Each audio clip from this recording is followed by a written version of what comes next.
Imagine being born into a crown, literally. No first steps without the press watching. No lullabies without a royal advisor nearby. From the moment you let out your first cry, you weren't just someone's baby, you were someone's monarch. Your Majesty, they whispered as they bowed over your crib, and you didn't even know what it meant. Childhood?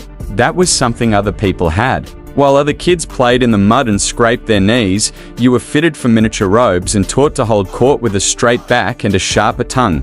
You didn't get toys, you got treaties. You didn't get hugs, you got handlers. You were a symbol of continuity, hope, and power. But behind every smile directed your way was calculation. Every gesture of affection masked an agenda. To the outside world, you were blessed, born into glory. But inside those palace walls, you were trapped in a velvet cage, watched, groomed, manipulated. Your days were ruled by protocol. Wake up, dress like a ruler. Sit through hours of lessons, history, warfare, religion, diplomacy, because you couldn't afford to be average. Average gets overthrown. You were expected to be wise beyond your years, charming, yet serious, kind, but unshakable.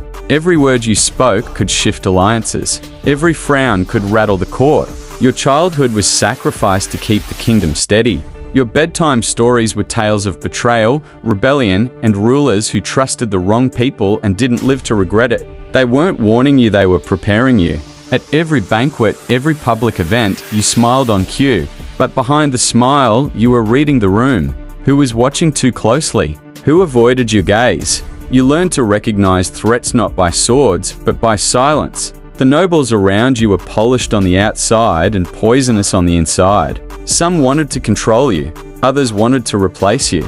And a few, they wanted you gone permanently. So you learned to play the game, to nod when you wanted to scream, to stall when you needed to strike, and to listen more than you spoke, because power wasn't in the words, it was in knowing when to use them. At night, when the halls were quiet and the crown rested beside your bed, that's when the weight really settled in. You were a child in years, but an emperor in responsibility. You couldn't confide in anyone, not really. The servants talked. The advisors plotted. Even your own family played roles in the grand performance. You were never truly alone, yet always lonely. And as the years passed, you began to realize something no one had prepared you for. You were becoming exactly what they wanted. Not a boy, not even a man, but a ruler.